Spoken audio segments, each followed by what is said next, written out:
Very good morning to all of you. Today I want to start session 3 of module 2. Title of the module 2 is Stress Distribution in Soils. Course outcome of module 2 is given understanding of stress distribution and resulting settlement beneath the loaded footings on sand and clay soils. The course outcome is understanding of stress distribution and resulting settlement below the loaded footings on sand and clay soils. Subject title is Applied Geotechnical Engineering and the subject code is 18CV62 in 6th semester of Civil Engineering Department. Today's contents are these. First content is vertical pressure under uniformly loaded rectangular area. How to determine vertical pressure under uniformly loaded rectangular area. In that, case 1 is point A is inside the rectangular and case 2 is point A is outside the rectangular. So these are the two cases are required to study in details. And next one more content is Newmark's influence charts. How to explain Newmark influence charts to determine sigma z's. That's also required today class in details. Let us see concept of to determine vertical pressure under uniformly loaded rectangular area. Okay, sometimes our footing is designed in terms of rectangulars. Then how to determine vertical stress, that is sigma z at a depth z. See this one diagrams.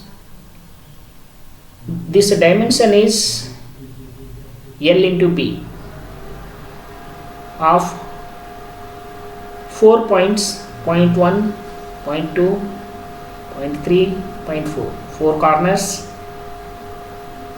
and this dimension is small b and this dimension is small a. Okay, here sigma z is calculated by using the equation k into q, where k is constant factor obtained from tables. That is, k is depending on m and n. Here m is calculated a by z and n is calculated b by z.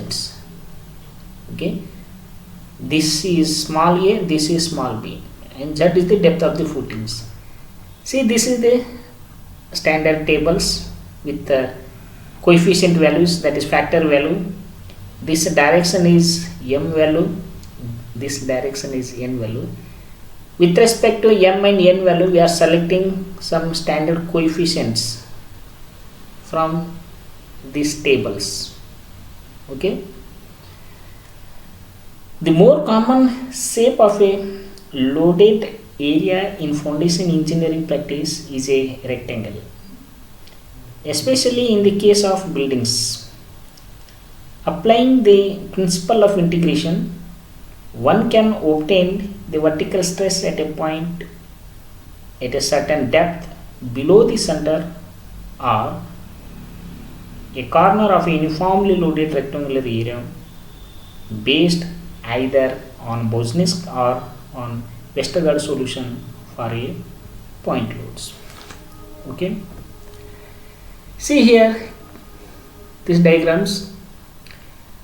This is the rectangular footings of 4 corners, corner 1, corner 2, corner 3, corner 4, and now point A is inside the rectangles. If the point A that is kept inside the rectangle, then how to determine vertical stress? Now you locate, this is small a dimension, this is you locate small b dimensions. Okay, now divided rectangle into 4 parts. Always you remember one technique.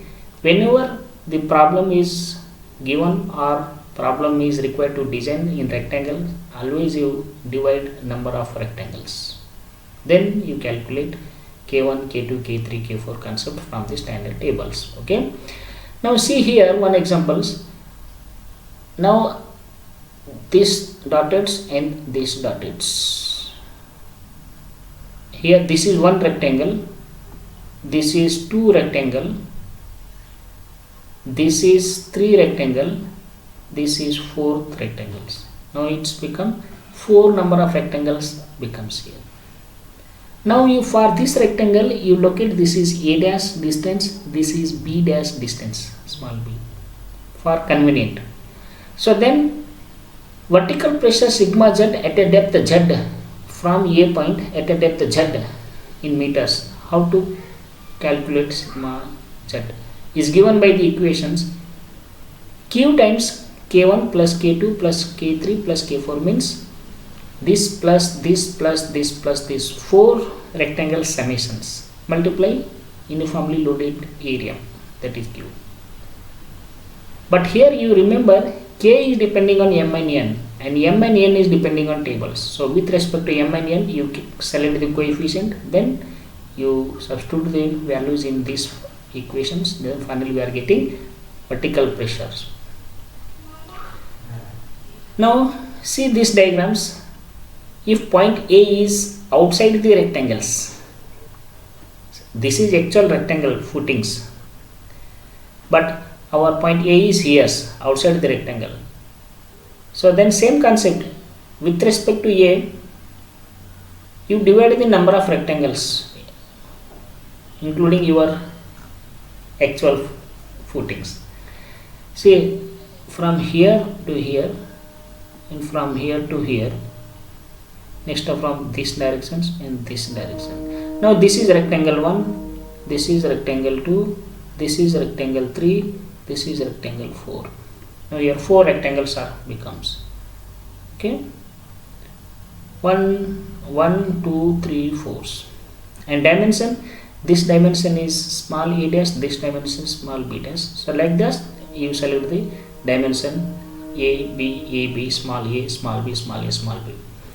Then same concept, vertical pressure sigma z at A, because A is here at a depth z. How to calculate? Q times total rectangles, that is K for ACDF. ACDF, this is main rectangle. Total rectangle minus this rectangle, this 3 rectangles you deduct. Finally we are getting vertical pressure at A points. So then final equation, vertical pressure sigma z at A equal to Q times K1 minus of K2 minus of K3 plus K4s. Because earlier it is deducted, now it adds. So finally we are getting Q into K in kilonewton per meter square vertical stress. If equivalent point load method is there, equivalent point load method, then how to calculate vertical pressure? See these diagrams for equivalent point loads. This is one rectangle footings. You divide number of parts, 4 rectangle, because our point A is acting at the center of the points. Equivalent point means equal area. A is at the center. So for this rectangle is dimension A dash B dash, this rectangle B2 A2, for this rectangles B3 A3, like B4 A4 with respect to dimension. You calculate M and N value. Okay, so then you calculate Q1 equal to A1 into Q, where A1 equal to A dash into B dash. So this is A dash into B dash, and Q2 equal to A2 into Q, where A2 equal to A into B2, A into B2. So the final equation we are getting Q3 equal to A3 into Q, where A3 is A dash into B3, Therefore Q4 equal to A4 into Q, where A4 equal to A dash into B4, A dash into B4. Therefore the final equation is given sigma z equal to 3q by 2 pi z square into 1 by 1 plus r by z square whole to the power of 5 by 2. So finally we are getting vertical stress by using these equations. Okay. Let us see Newmark's influence charts. This is also most important topics to calculate vertical stress. With structural load is acting on the foundations and how stress is occurs. So this Newmark influence chart is nothing but a pressure is acting in radial circular concepts. Examples I want to give for this topic is whenever we are swimming in pond or you go near the pond and take one stone, you stand on the pond earthen bund top and throw stone. So that wave is developed like that. First circle, second circle, third circle, fourth circle. So like that waves are developed in circumferential concepts. Okay, here this is same concept we are explaining here. So this is the ground level, this is the structural load Q. From the central axis, this side at a distance 0.1, 0.2, 0.3, 0.4 meters, how stress are calculated at a depth z. Right side also at a distance 0.1, 0.2, 0.3, 0.4, etc. how to calculate stress. And these lines are called pressure or isobars.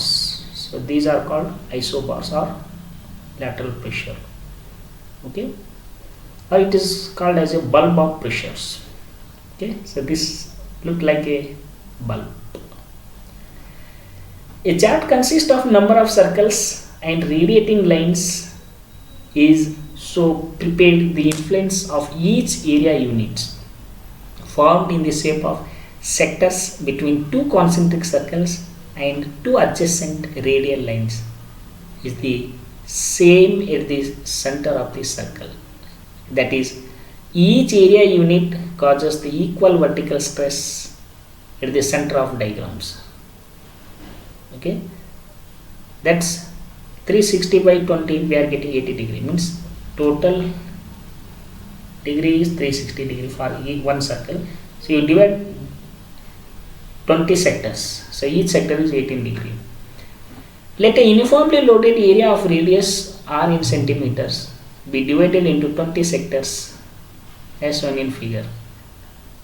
If Q is the intensity of loading and sigma z is the vertical pressure at a depth z below the center of the area, each unit such as OA1, B1 exerts a pressure equal to sigma z by 20 at the centers. Okay. Let a uniformly loaded area of radius r in centimeters be divided into 20 sectors. So means each area unit becomes 18 degree as shown in figures. If Q is the intensity of loading and sigma z is the vertical pressure at a depth z below the center of the area, then each unit such as O, A1, B1 exerts a pressure equal to sigma z by 20 at the centers. Okay. Therefore sigma z by 20 means each sectors is equal to Q by 20 times 1 minus 1 by 1 plus r by z square whole to the power of 3 by 2, or it's become IF into Q.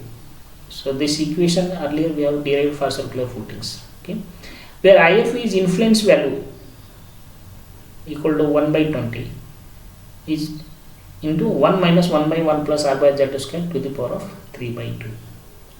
This is the IF influence value.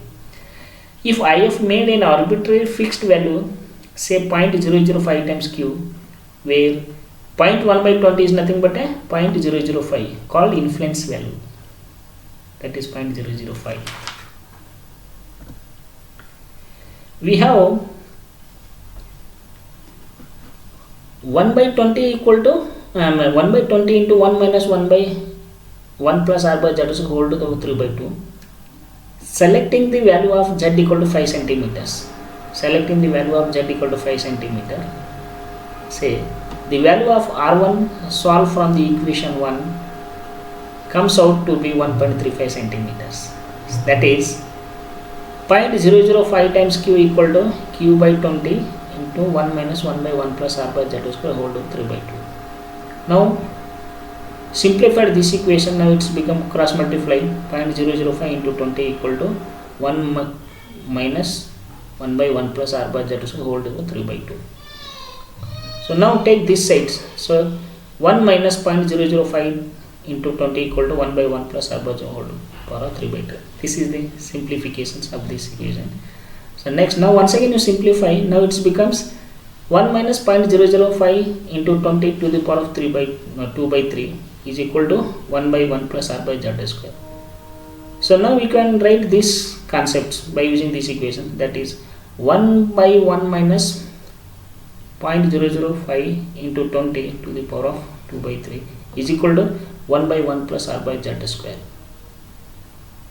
Or you can write 1 by 1 minus 0.005 into 20 to the 2 by 3 minus 1 equal to r by z square, while simplifying left side right side equations. Or r1 equal to, in terms of radius, you write the equation above, r1 equal to z into root of 1 by 1 minus 0.005 into 20 to the power of 2 by 3 minus 1. Don't write multiply 0.005 into 20 direct equation. Okay, just as usual you write the equation for derivation. So now this is the final equation becomes 2. Now r1 by z equal to root of 0.0727. After simplifying, r1 equal to z into 0.269, or while substituting z equal to 5 centimeter, so then r1 equal to 5 into 0.269. So now it's become 1.348. Say 1.35 centimeters. That is radius of circle 1 is 1.35 centimeters. Hence circle is drawn with radius r1 is 1.35 centimeter and divided it into 20 equal area unit. Each area becomes 18 degree until we will exert a pressure 0.005 times intensity at a depth of 5 centimeter. Let the radius of second concentric circles be R2 can be extending the 20 radial line. The space between the two concentric circles is again divided into 20 equal area units, that is A1, A2, B2, B1. Unit is to be of intensity 0.005 times Q. Therefore, the total pressure due to area unit OA1, B1 and A1, A2, B1, B2 at a depth z equal to 5 cm below the concentric is 2 times 0.005 times Q. So then therefore the vertical pressure due to OA2, B2 is given the concept of our circle 2. R2 equal to z is 5 into root of 1 by 1 minus second circle means you write 2 here, 2 into 0.005 into 20 to the power of 2 by 3 minus 1. Now it's become 2 cm for second circle. So like you make the one tables, okay, and you calculate radius in centimeters. So here row 1 is up to 10th circle, that is number of circles 1, 2, 3, 4, 5, 6, 7, 8, 9, 9.5, 10. Radius in centimeters we are getting by using these equations. Now we are getting the radius in centimeters. So for second circle we are getting 2 centimeter. First circle we have got 1.35. For third circle, by using this equation you substitute here 3 instead of 2, you substitute 3, we are getting radius is 2.59 centimeters. For fourth circle you substitute here instead of 2 use write 4, finally we are getting 3.18 centimeter. You substitute here 5, we are getting radius is 3.83 centimeter. You substitute 6 here instead of 2, we are getting radius 6th is 4.5 centimeter. For circle 7 radius is 5.4.